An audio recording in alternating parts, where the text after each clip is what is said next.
At 28,000 feet over Japan, a single B-29 was torn apart by enemy fighters.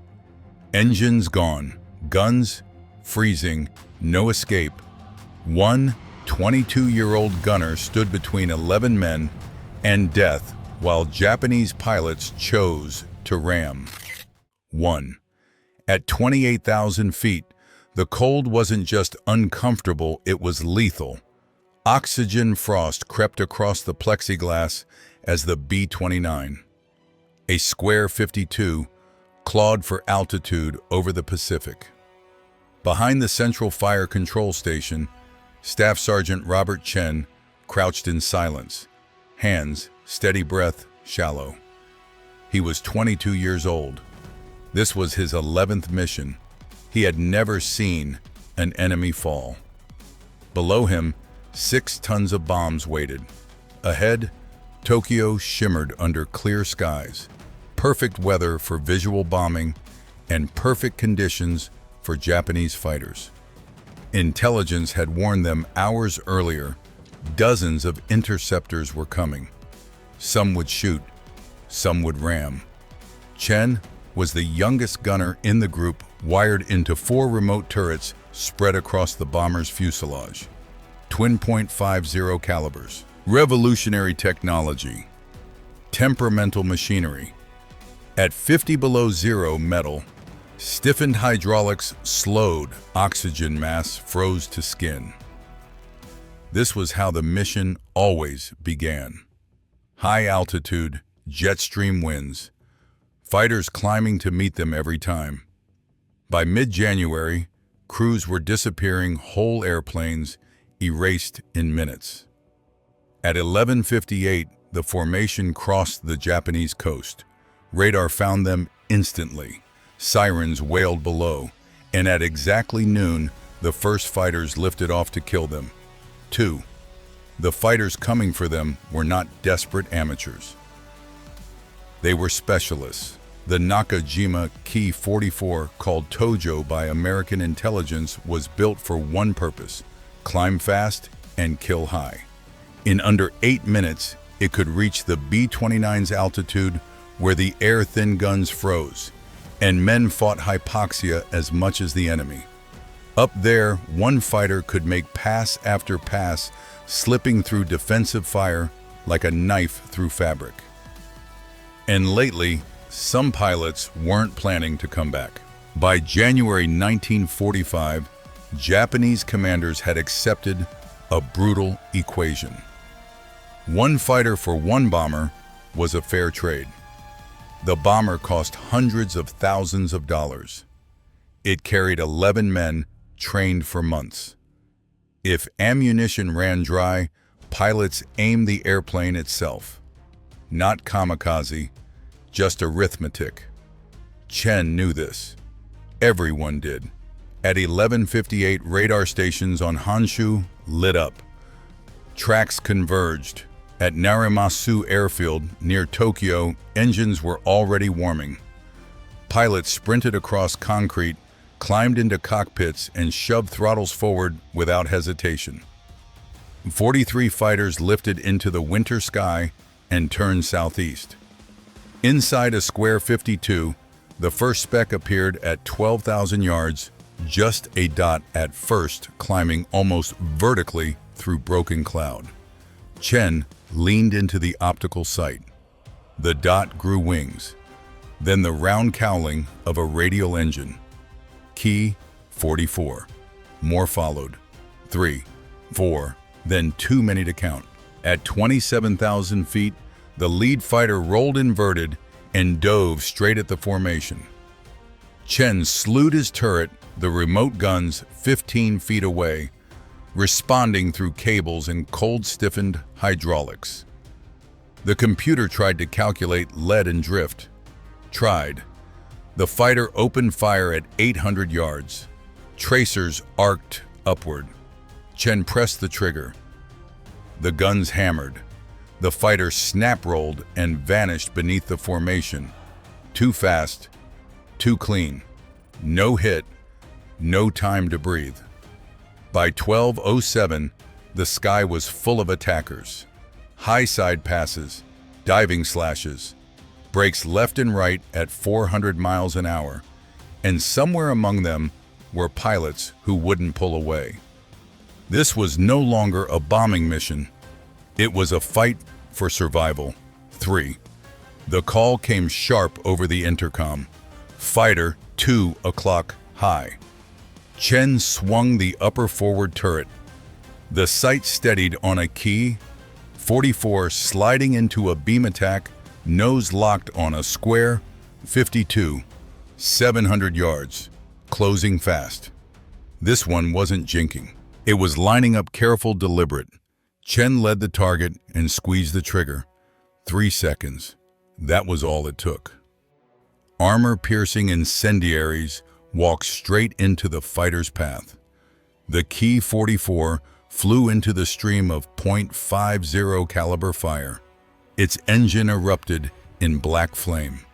The aircraft rolled inverted and fell away, trailing smoke and fire into the clouds below. Silence for half a heartbeat. Confirmed, someone said. Chen didn't react. There was no time. 2 more fighters were already moving in. The right blister gunner opened up twin guns, hammering as tracers stitched the sky. Another Ki 44 slid in from 6 o'clock low. Chen slaved the lower aft turret to his sight and fired, missed. The tail gunner took over, raking the fighter's wing root.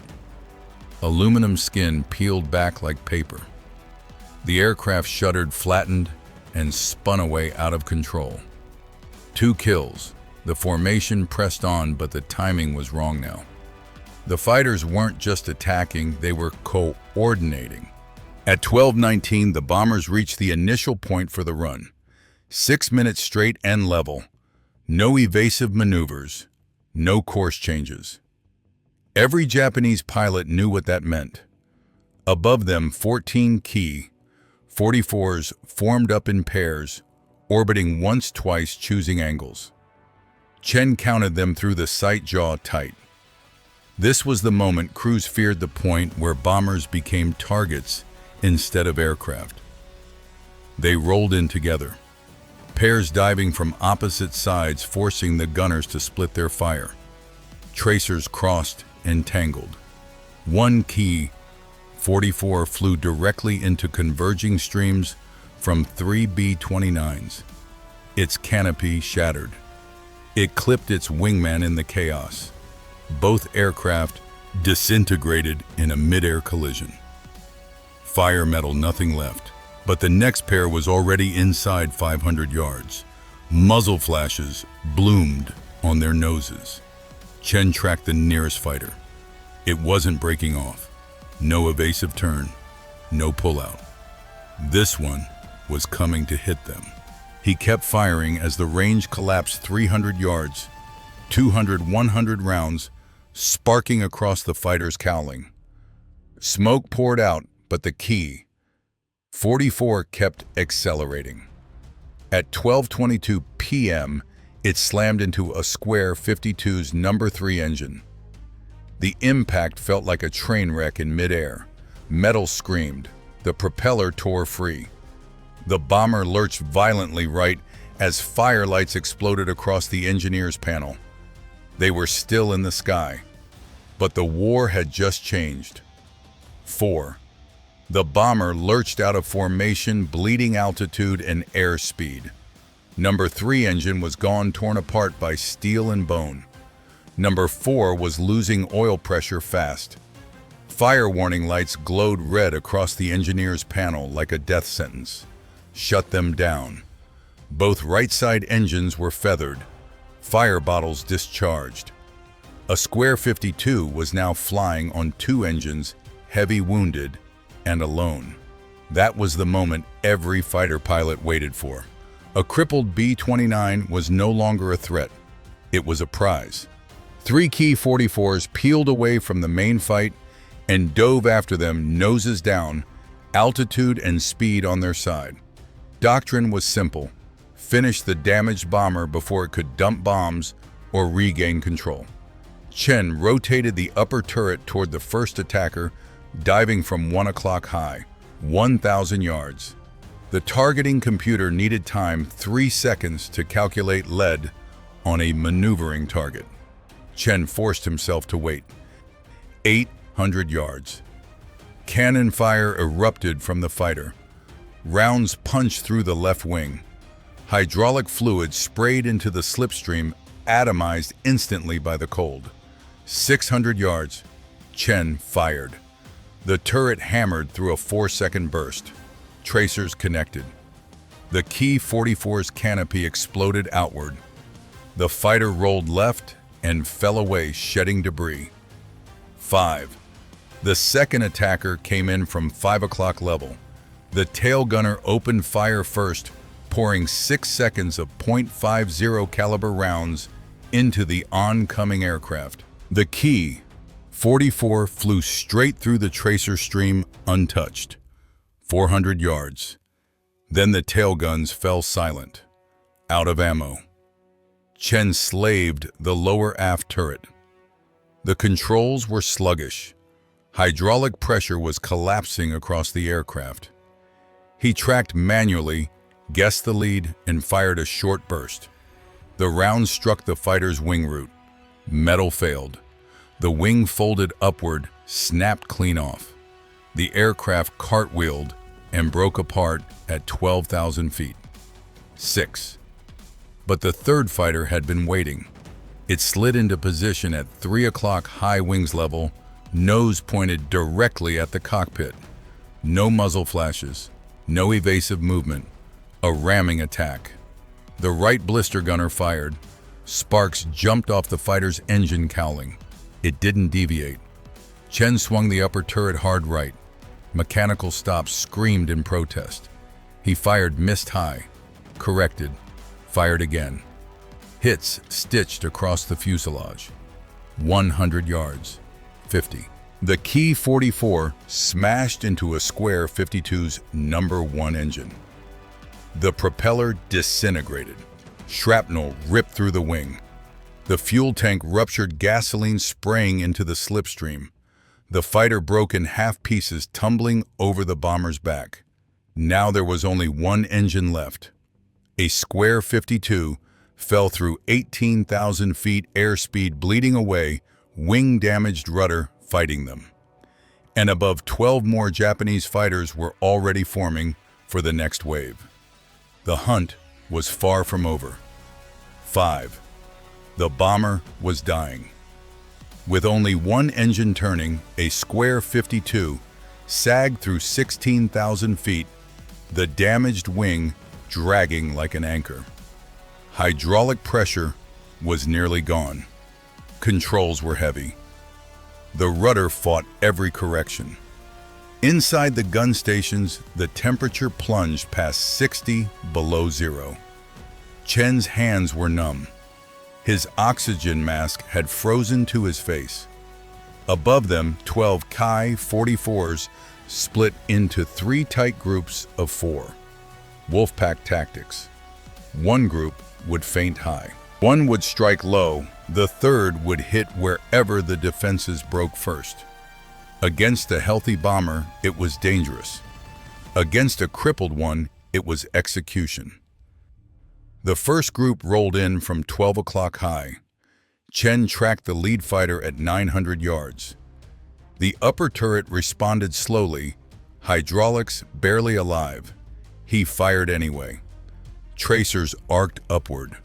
The Ki-44 jinked right too late. The second burst tore into its left wing.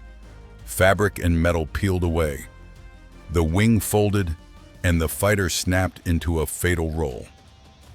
7. The remaining 3 pressed in together, opening fire at 600 yards. Cannon shells and machine gun rounds ripped into the nose. Plexiglass shattered. A 20-millimeter round detonated in the bombardier's compartment. He was killed instantly. Chen didn't look. He couldn't. The targeting computer went dark. Hydraulic failure. No assistance, no correction, just instinct. He swung to the next fighter, let it by feel, and fired. The burst hit low. Sparks danced across the belly. The Key 44 broke left, trailing smoke probable. The third attacker dove nearly vertical 400 yards and closing fast. Chen fired a long burst. The barrels overheated despite the cold. Tracers walked into the engine cowling. The propeller stopped. The fighter fell past the wing and vanished into cloud. 8. The fourth came from 9 o'clock level. The left blister gunner engaged, but the Key 44 jinked, closed, and fired.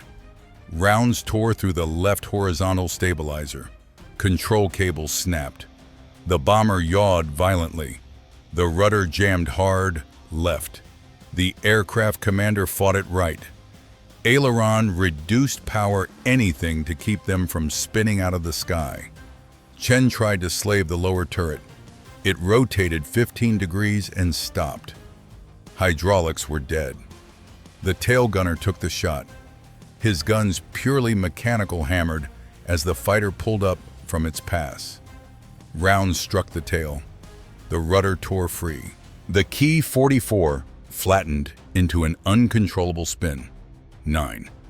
A square 52 was still falling. 14,000 feet. Airspeed barely 140. Stall speed was creeping closer by the second, and the second wave was already inbound. Chen checked his ammunition. 15 rounds left. That was all that stood between them and the next attack. One engine, one gun, one last stand. 6. 15 rounds. That was all Chen had left in the upper turret. The lower turrets were dead. The blister guns were nearly dry. The tail gunner counted what remained in seconds, not belts. A square 52 was limping through 14,000 feet. One engine screaming at the edge of failure. The bomber slow, critically slow. 4 Ki 44s split into 2 pairs. They came in exactly as experience dictated. The first pair dove from 2 o'clock high. The second slid wide, setting up a follow-on attack from 4 o'clock level. They knew damaged B-29s still bit back. Coordination was survival. Chen tracked the lead fighter of the first pair. 800 yards. The turret moved jerky, uneven hydraulic fluid leaking somewhere behind the panels. He waited. 700. He centered the sight and fired everything he had. 15 rounds in one sustained burst.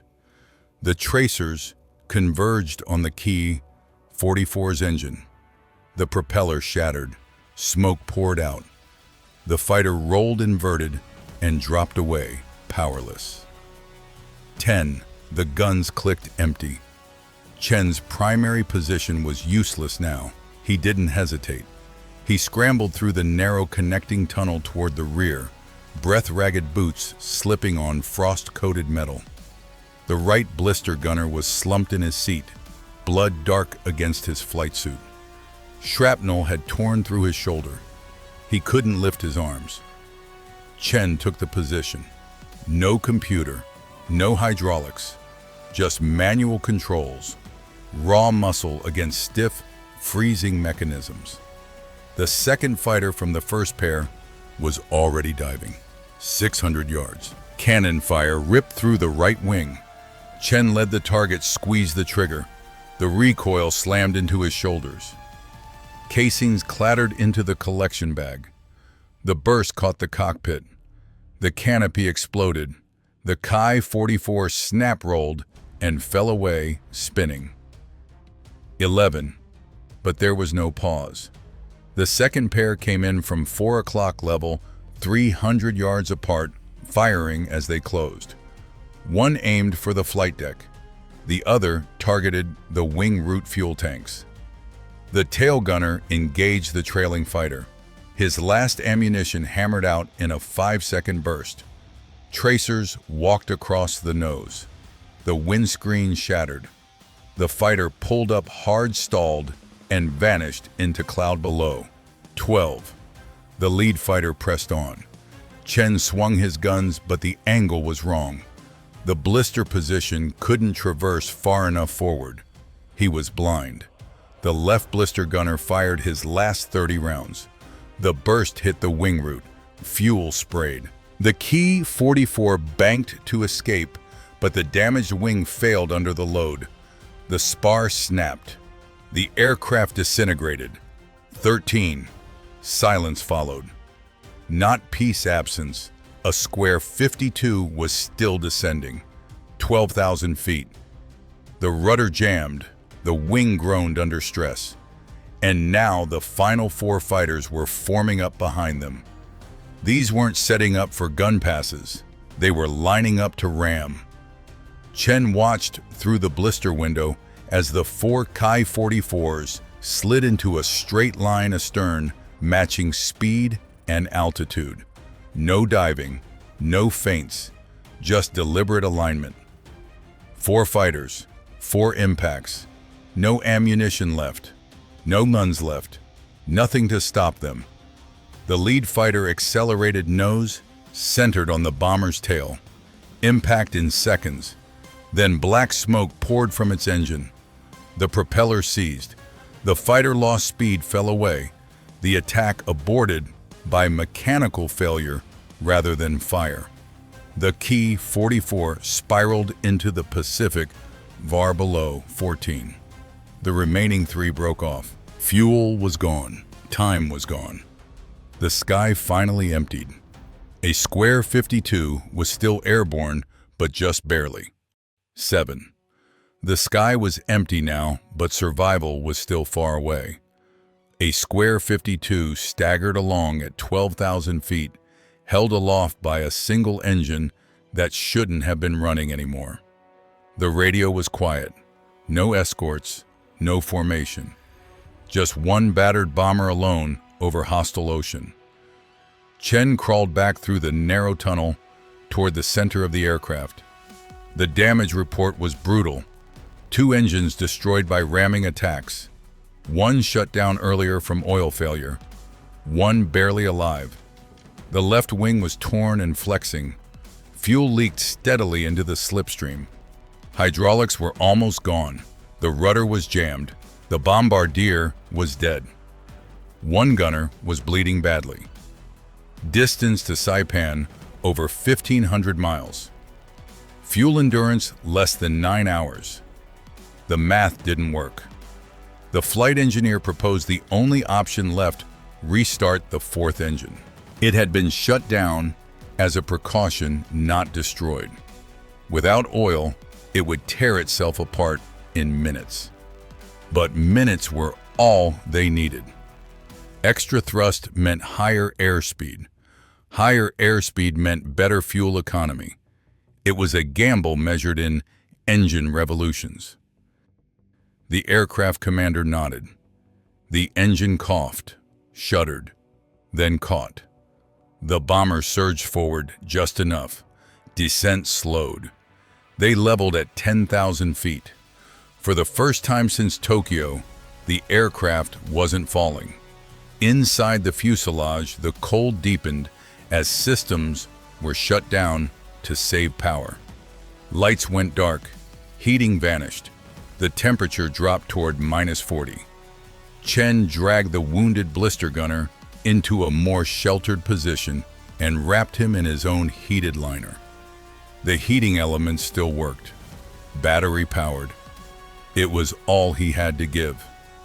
Minutes passed, then 28.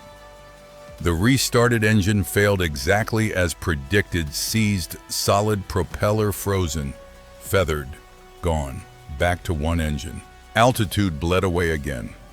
A new plan surfaced briefly, ditched near a Japanese-held island where submarines sometimes rescued downed crews. The commander rejected it.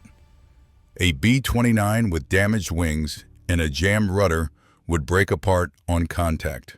Survival would be luck, not planning. They turned towards Saipan. Hour after hour, the lone engine ran at the edge of destruction. Cylinder head temperatures glowed red. Oil pressure danced on the wrong side of acceptable. The engineer reduced power to save it. Speed dropped. Time stretched. One by one, systems went dark. At 1800 hours, the wounded gunner lost consciousness.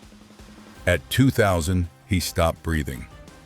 Chen tried to bring him back in air so cold, it burned lungs. After 4 minutes, the engineer quietly called it. They kept flying. At 21:45, runway lights appeared, small, distant, unreal. Saipan. Fuel gauges read minutes. At 2200, the engine coughed. Starved. Caught again. Quit. The bomber became a glider. Landing gear half deployed. One main gear stuck. They crossed the runway threshold too high, too fast. Touched down hard. Metal screamed.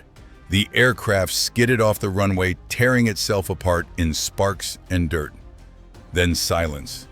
10 men climbed out alive. The aircraft was gone. The mission was over. And against every calculation, they had made it home. 8.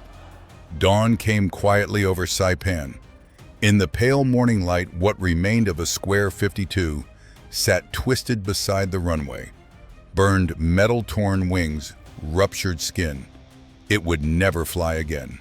The bomber was written off as a total loss. Steel and aluminum had finally given everything they had. The men had not. 10 survivors stood on the tarmac wrapped in blankets, faces gray with exhaustion and shock. 2 were missing from the count. The bombardier killed instantly in the nose. The right blister gunner, who had bled and frozen through the long night despite everything Chen could do. Their names would be added to a list. A short report. Another line in a war that counted losses by the hundreds. No medals were handed out that morning. No speeches. Just medics' questions and silence. Only later did the numbers settle in. 14 Japanese fighters destroyed in a single mission. 2 deliberate ramming attacks survived. 1 bomber, 1 crew, the highest single mission defensive tally of the Pacific War. A record that would never be broken because no one would ever be placed in that situation again. For Robert Chen, the count meant nothing. What stayed with him were smaller things. The weight of frozen controls. The sound of engines tearing away. The way the sky went quiet after the last fighter turned back. The feel of a heated liner wrapped around a wounded man who didn't make it home. The war would grind on for months after that day. More bombers would fall. More crews would vanish over water and jungle. Tokyo would burn. Japan would surrender. History would move forward fast and loud. But a square 52 would fade into archives and after-action reports, its story nearly lost to time. That is how most stories like this end. Not with victory parades, but with men who did their jobs, survived the impossible, and went back to being ordinary in a world that never fully understood what they carried home. This wasn't a story about machines. It was about endurance, about fear mastered 1 second at a time, about a 22-year-old gunner who held the line when the math said he shouldn't, and about 10 men who walked away from a falling airplane because they refused to let go of each other or the sky that tried to kill them. Some stories don't ask to be remembered. They demand it. 9. Years later, when the war was over and the noise had finally faded, there was no monument built for a square 52. No museum display. No famous photograph. Just a mission report stamped, filed, and buried under thousands of others. Another aircraft lost. Another crew partially accounted for. Another day in a war that moved too fast to stop and look back. But for the men who survived, January 27, 1945 never really ended. Robert Chen went home older than his age, carrying memories no parade could erase. He never talked much about the kills. 14 enemy fighters in one mission sounded unreal even to him. Numbers didn't capture what it felt like to sit in freezing darkness, counting seconds until impact. Numbers didn't explain the sound a fighter makes when it tears an engine off your wing, or how quiet the sky becomes when you're sure you're about to die. What mattered were faces. The bombardier in the nose, who never saw the runway lights. The blister gunner, who held on for hours and slipped away in the cold. The crew who kept working problems no checklist had ever prepared them for. That was the reality of high-altitude war, not glory but endurance. The B-29 program would be remembered for factories, firebombing, and statistics. But inside those aluminum skins were young men who learned in minutes what fear really costs. They fought not because they wanted to be heroes, but because stopping meant falling. A square 52 didn't change the outcome of the war. It didn't alter strategy or rewrite history. What it did was prove something quieter and far harder to measure. That ordinary people, when pushed past every limit, cold fire, gravity, exhaustion, can still choose to stand their ground. One trigger pull, one decision, 1 second at a time. That is why stories like this matter. Because they remind us that World War II was not just won by famous generals or decisive battles, but by crews whose names were almost forgotten, who fought invisible wars thousands of feet above the ocean and came home carrying victories no one could see. If you're still here listening to this story, then you're part of keeping them alive. Not the airplanes, not the weapons, the people.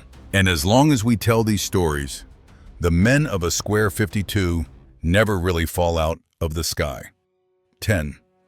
History remembers wars through maps and dates, through arrows on paper and numbers in books. But that isn't how war was lived. War was lived at 28,000 feet with oxygen freezing in a mask. It was lived counting bullets instead of minutes. It was lived knowing that the next shape in the sky might not pull away. What happened to a square 52 was not unique because of the number of enemy fighters shot down. It was unique because it revealed something uncomfortable, something easy to forget. That survival was never guaranteed. That bravery was never clean. That victory often looked like simply making it home. Robert Chen didn't return as a legend. He returned as a survivor. One of thousands who carried memories heavier than any medal. Men who went back to ordinary lives after doing extraordinary things in conditions that stripped away every illusion of control. No soundtrack played when they stepped off the plane. No crowd knew what it had cost. And maybe that's why stories like this almost vanished. Because they don't fit neatly into triumph or tragedy. They live in the space between where fear and resolve coexist, where machines fail and people refuse to.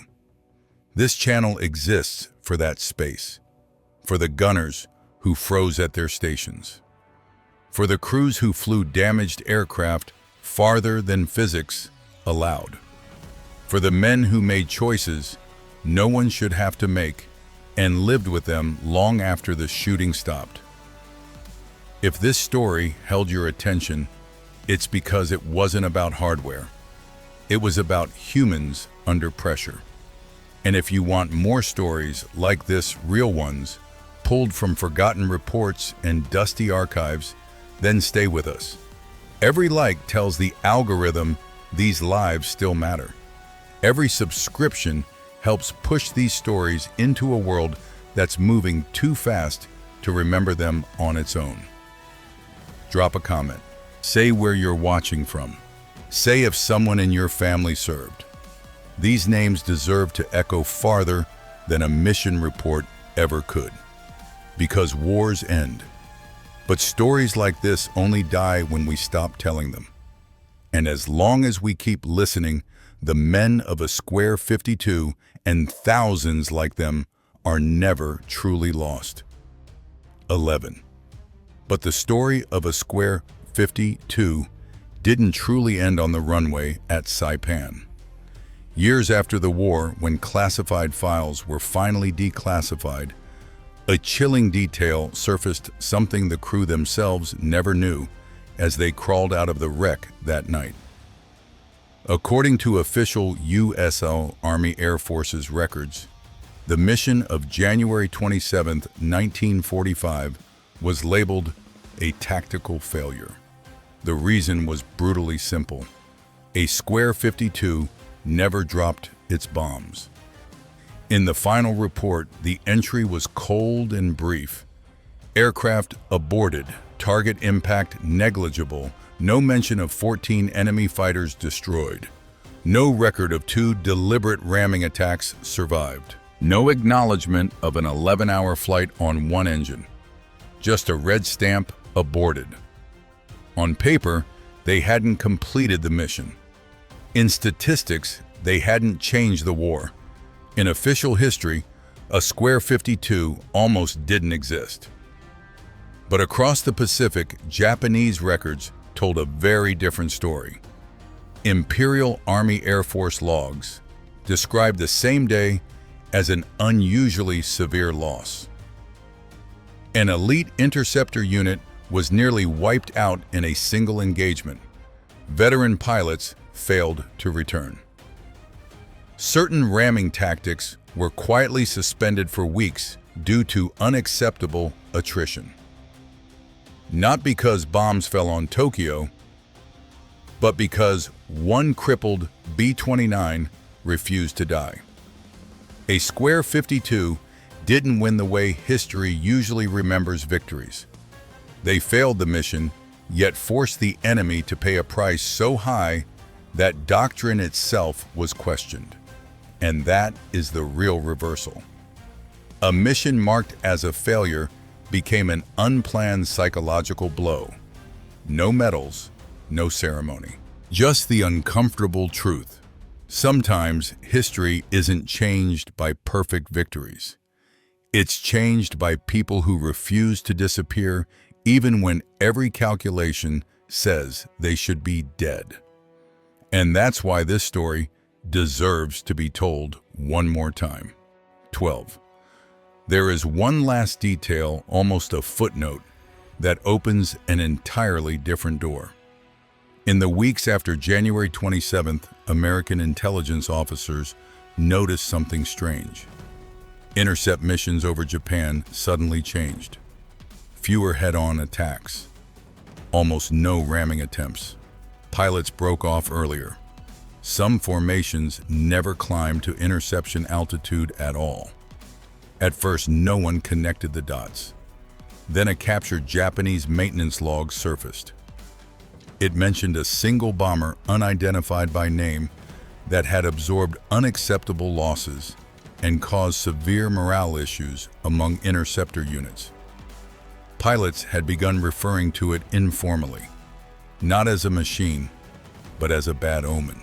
Even more unsettling, several Japanese pilots reported engaging the same B-29 more than once in later weeks, an aircraft they swore should not have survived its first encounter.